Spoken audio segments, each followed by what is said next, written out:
Thank you for being here.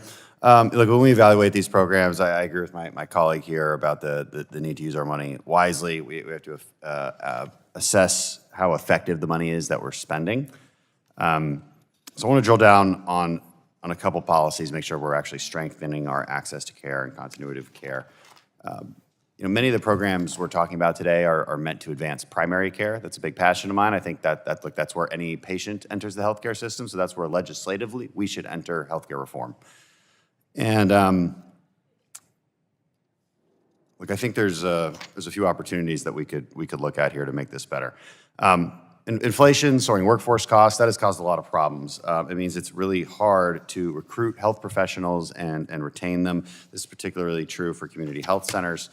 So I'd like to submit a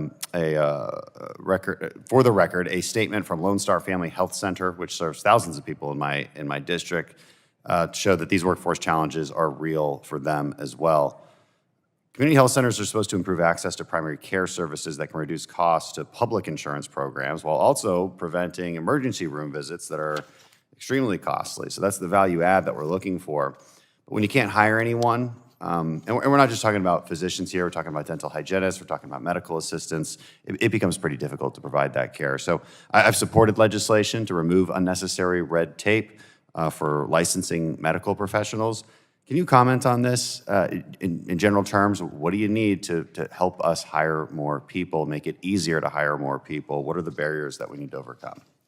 Thanks for the question. One of the things that we've been working on lately is ensuring that we are linking some of our grant dollars to apprenticeship programs so that we're not just training, but we're training and doing on-the-job training as well so that we can prepare people for that first step in the health professions career ladder and then really working to bring people up the career ladder as we move people into the healthcare workforce. We also, in our budget this year, have a new proposed initiative that we call our Healthcare Workforce Innovation Proposal, which is really about addressing some of the key barriers, getting ideas and new innovative ways to do healthcare training and to try to scale what works best.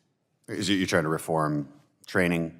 Can you be more specific? I'm curious about that. So I think that what we hear from some places is maybe the training period is longer than it needs to be, okay, or maybe we could do some things creatively to match people differently, those kind of things. Okay, that's good. Licensing reform, any thoughts on that? We through some of our telehealth work, we've actually been working on the compacts that states use in health professions to ensure that providers can work across state lines. We're really interested in ways to encourage those kind of best practices. Okay, I think you'd like the bill that we're supporting that. I hope we could pass that.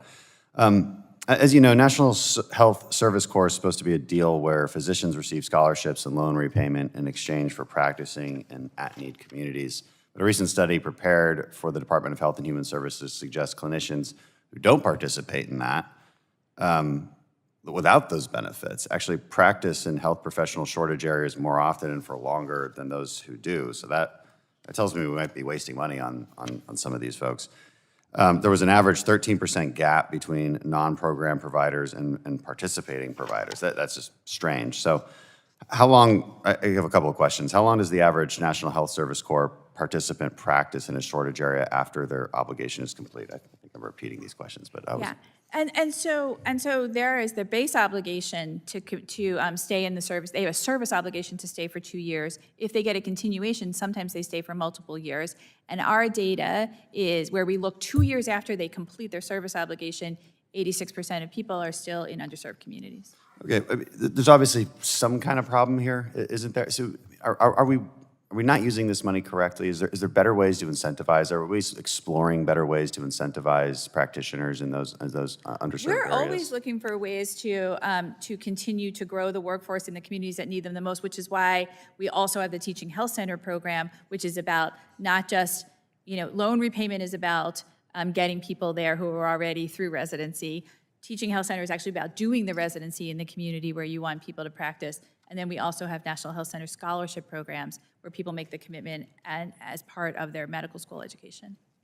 Okay, well, I'm out of time. Thank you. I yield back.